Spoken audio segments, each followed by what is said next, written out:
this is the thing that we really, really are interested in. It is the most hated. Or least liked, if we're going to be kind about it. So we'll go the from... least liked podcast people. Yes, the least liked. Yeah. So I'm actually going to time code that because I'm going to forget if I don't now. So we're going to go from 3 dislikes upwards, okay? So 3 people said Hannibal, even though it isn't a podcast. Road Dog. Well, Hannibal, I did his show. Mm-hmm. And I've said this before, he talks in a monotone. He never changes it. And he doesn't really have any viewpoints on anything. He just says whatever, and you get your conclusion from that, and you go. Now, he doesn't really have it's a podcast with low energy is what it is. Next, Road Dog and Ric Flair and Mick Foley all got 3 dislikes. Next on the list is Tony Schiavone. Wait a minute. Why would Road Dog get a dislike? Co-host, maybe? I don't know. Road Dog to me is kind of, I like to listen to him. Love to talk to him. Yeah. Because he's funny.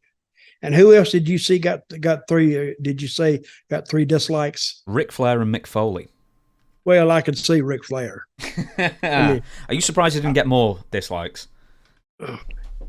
And Mick, what I think Mick doesn't ever take a position one way or the other. Like he was he's in the middle. And you got to go one way or the other, please. If you make somebody mad, so what? That's life. Well, let's try and make some more people mad then. With 5 dislikes, Tony Schiavone. The reasons being that he used to be good, but apparently it might just run its course, and too many adverts, which weirdly is going to be a theme with a lot of these dislikes. But next on, also with 5 dislikes, Conan. How many? Let me ask you something. Yes. How many followers would Tony Schiavone have? On what, YouTube? Wherever he puts them. I don't know on the podcasts because I can't really find out those numbers, but on YouTube I can look if you want me to. Yeah, look it up. Okay, I've just found 35,600. How many do we have? 93,000. 93. And he has 35 or whatever. You're just using this platform to just lord it over podcasts who aren't doing as well as us. Well, I'm just saying that. And the reason we have 93,000 subscribers, that people that like this podcast, and we're just sitting here shooting the crap back and forth. And do you know how long these podcasts are? That can vary wildly. You need to put Chris, he needs to give us more information. We need to research our opposition. I can't keep paying him this much money. I probably paid him for 5 hours' work just to go through goddamn one list, for God's sake. You could bankrupt me.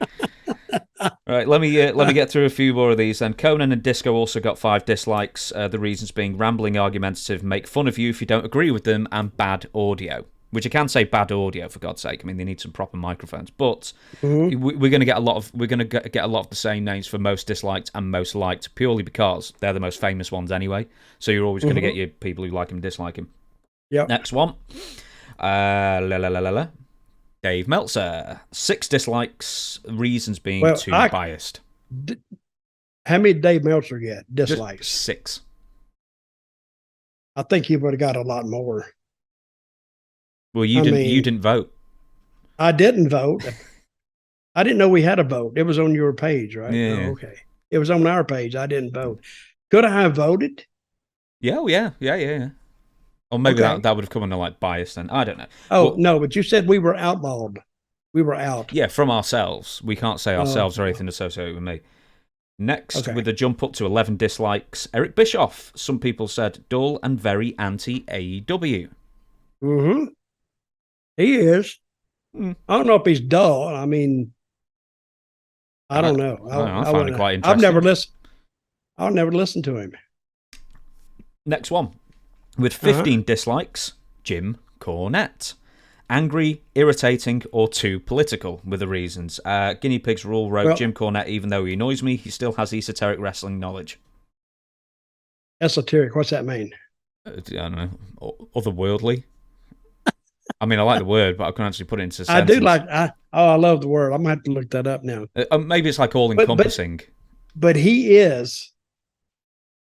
If you're a Republican or a conservative in the United States, Cornette, I mean, in political views, don't listen to Cornette because he is a liberal Democrat all the way. He hated Trump. He hates anything Republican. And you know, if you really want to separate people, what are the two things you shouldn't talk to people about? They always say 3, politics, religion, and money. Yep. And if one of them puts you off, you're all the way off. Mm-hmm. But he is very, very outspoken in his political views. Esoteric, intended. I was going to give you a definition then. Oh, give me the definition. Intended for or likely to be understood by only a small number of people with a specialized knowledge or interest. So I was way off base there. All right. Whatever that means, I don't know how you could apply that to Cornette's podcast, but he has esoteric knowledge, so therefore he's very highly specialized knowledge of wrestling. Well, he does that. I was in the political realm at the I'm sorry. I thought we were talking about political views, but he does. Yes, if he talks wrestling, he knows what he's talking about, he knows history about wrestling. Mm-hmm. 16 dislikes for Kevin Nash. Bitter, boring, or out of touch were the people's complaints of Kevin Nash's show. Jace wrote, I like Sean Oliver, and I think he's always had great chemistry with Kevin Nash during his kayfabe commentary shoot interviews, but on Click This, when they're talking about things that aren't related to wrestling, they frequently end up boring me to tears. Kevin Nash seems to think his takes on current events are interesting and or profound, but they're very basic. They don't offend anyone. They're just boring. When they talk about wrestling, they're all right. Yeah, when they talk about that, that's what the podcast should be about, wrestling. Yeah. And a lot of them, I think a lot of them, they want to go out on the limb and talk political and get more of the of that. And people, listen, if people wanted to talk politics, they would find a political podcast. They want to talk wrestling. And we have different views on it. We all do. But yet you can have a different opinion on wrestling and still not be wrong. I mean, just because you view a certain performer one way, it means I may view him another way. But yet, the person could listen to us and see why you don't like him and I do. But it's about pro wrestling, and that's what they tune in to hear. Mm-hmm. Next one with 18 dislikes. Vince Russo, always the victim, overuse of the word bro. I mean, seriously, I like Vince. You can only take bro so many times, because I have taken it in a day's time. At least he would say it over 100 times. Bro, bro, bro. And I would look at him and I'd say, bro, please stop it. Okay, bro. Okay. But that's the way he talks. It's his go-to word. And I don't really hate Vince. A lot of people just kind of hate him. I don't know why. I mean, but you got to take people the way they are. I'll say one thing about him, and I've said this before. He's a hard worker. I don't agree with about 90% of his ideas, but by God, the worst idea ever is the one that's not presented. And he will present them to you. And they could be stupid, but that's what creative teams do. They come up with ideas. Not all of them are going to work. Probably only about 10% of them will work. But yet, the rest of the creative team has to hear it so they know what to throw out and keep in. Do you remember, I'm going to put you on the spot here, do you remember like the worst idea that Vince Russo ever came up with that either did or didn't get on TV? Well, it just did get on a pay-per-view. Ready for this? Go on. It was a midget. Can I still say midget? A vertically challenged person in like a dumpster and one of the female announcers interrupted him, and he was in the middle of masturbating. But look how happy it made you. Yeah, it did. It was hilarious. It really was. But and that was the little midget idea. So that was in the early days of TNA, and I never forgot that. Is that the one? Was that the same midget? And he did have an interview with Roddy Piper. Yeah. Did you ever see that? We covered it on the show. We watched it together. It was really awkward. And I was there, and I still don't remember it. I know what I'm talking about. I remember when it was going on, and it got to a point, I think, wait a minute. These guys are way over the line now. And they were like, I don't know, Piper was ripping him, and he was ripping Piper back, and I don't remember watching that with you. When was that? I think it was a while ago in Fez. I'm actually just got the video up on my phone of the midget in the dustbin, and he's getting interviewed now. I won't bring that up on the thing. I believe that was Puppet, the Psycho. Yep. No, just Puppet did Psycho Dwarf, and at one point he also brings a gun out and points it at Jeff Jarrett. I kind of remember that. See, when you're in creative, you don't get to sit at a monitor. If you're the head of creative, you can. But I was running around the back, getting guys to the ring, getting them, lined up, get them to the go position. So, and I don't have a monitor right in front of me. So what's actually going out, I'm not taking in, and I can miss almost 80% of the show, really. All I would get to watch, because I have nothing else to do, is probably the main event of the show. But I do remember the little midget in the trash can doing the old whack the mo, the old whack job. So that was crazy. Now, most hated, most reviled by far of all the podcasts, and it isn't actually a podcast, it's a podcaster. Do you want to have a guess? I know who it is. Go on, tell me. Conrad Thompson? Yep. And I said that about him a long time ago. I like Conrad. But when he does a podcast, he does almost as much talking as the guy doing the podcast. I watched Jeff Jarrett, What Is My World, with Jeff. Yeah. And he's asking questions, especially questions about TNA. And you can tell Jeff gets a little bit miffed at him a little bit himself, because he's bringing all this stuff up, and I mean, stuff that you could easily skip over. And it doesn't really paint TNA in a positive light. And Jeff is doing it and trying to do it right. And Jeff is kind of, in his podcast, I think he does a good job, a great job. And he's kind of middle of the road. But here's Conrad picking all the bad stuff up that he can, and he's leaving Jeff to defend it. So, and I think he talks too much on his podcast for his own good, and his guest or his host, the guy doing the podcast, for their good. And that's why he ended up with the number of negative votes that he got. How many did he get? Well, Vince Russo had 18 dislikes. Conrad Thompson had 44.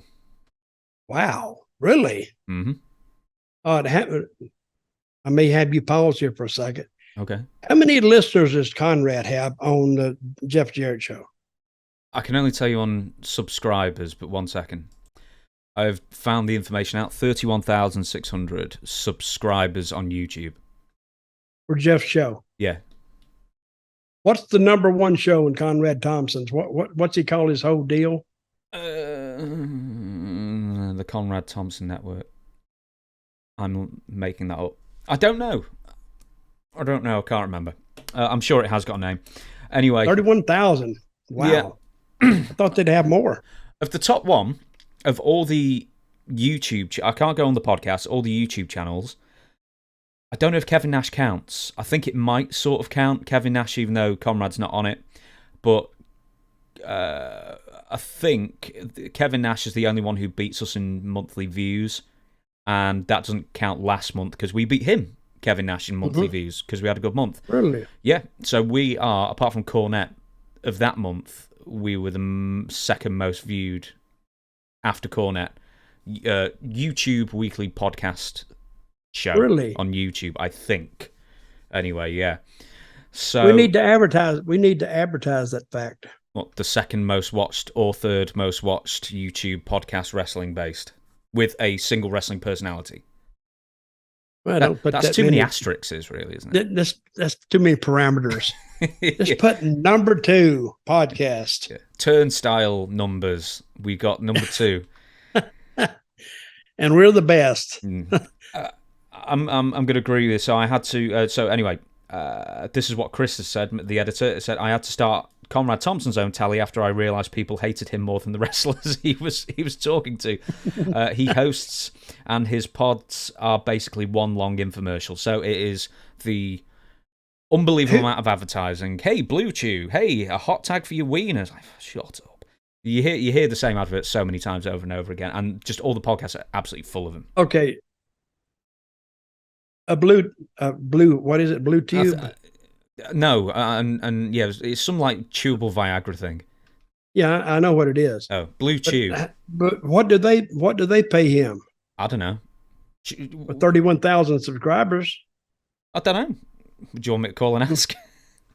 Well, we're looking for subscribers, looking for sponsors, aren't we? Yeah, I suppose so. Yeah, well, maybe this might be the latest podcast to have to advertise boner chewing gum. I should be nicer to him just in case we actually do get sponsored by him. Also, a lot of dislikes for anyone Conrad pods with, but they are generally targeting Conrad, but not always. Few people said Keith P. Storytime, the drive-through, Click This, and 83 Weeks are the ones that he likes, and a lot of times I just do clips of Click and 83 because the amount of ads Conrad shows is absolutely insane. This other fella said, I can miss Conrad. He makes the shows about himself, as you said. And then Red Fox Punks says, the other wrestling podcast I could do without is Jericho's. The Conrad podcast and the majority of wrestling podcasts, they're either too high on themselves, not into it, or always shilling crap to their audience. And frankly, none of these people main evented Wembley and helped dying children with the stench of death on them, so why bother? So it's a good callback from Hulk Hogan 2 weeks ago as well. That is good. The stench of death upon them. I mean, it is. Where did that come from? Oh, God. Oh, it's from Hulk Hogan, who can smell death on dying children at Wembley. Man, it's too much. It's too much. He's got senses. He's got senses that you and I can only dream of. Oh yeah, he's. But I made a trip with Hulk Hogan when he was first starting out. We made a trip, and I was in Florida, but he's from Tampa, I think. Mm-hmm. We made a trip to Tallahassee, and his name was Terry Golden, I think. That's his wrestling name. And we made this trip up, and the whole trip to Tallahassee is about a little more than 3 hours, and 3 hours back. So for 6 hours, I listened to Hulk Hogan talk about himself. And he was like, he'd only been in the business like 2 months, 3 months, maybe. And we were going up there, and I remember watching his match that night, and it was okay. And coming back, and he asked me, he said, "Do you see my match?" And I said, "Well, yeah." And how was it? And it was okay, but it wasn't outstanding. So it was all about him and his football playing and his weightlifting and his, the playing the bass and the band, and it was all about him. So for 6 hours, I learned all about Huck, and I never rode with him again because there was nothing else for us to talk about. You could have talked about yourself for 6 hours next time. Oh, he don't want to talk about that. No, all right, at fair all. enough. Okay, anything else you want to add to the podcast thing, or any of the names I've said, or should we shut this show down? And for Conrad Thompson, they said he has too many commercials, and he makes it all about himself. See, the first time I watched a Jeff Jarrett My World podcast, and I was getting hot at Conrad because he was interrupting Jeff every time he tried to give an answer. He wanted to make sure that people, I guess, knew that he knew what he was talking about, and he did. But I think he was, where Jeff was the protagonist, he was the baby face, and it's almost like Conrad was the heel. And like I just said it, that I think Jeff got just a little teed off at him there for a little bit. Didn't stop the podcast, but I mean, they kept going. But I think Conrad actually took away, if you were enjoying Jeff, listening to him, and then in comes Conrad to give him a different train of thought on a negative note, then I don't think that's where I kind of said, well, my train of thought is broken now, so I don't care about it. So I turned it off.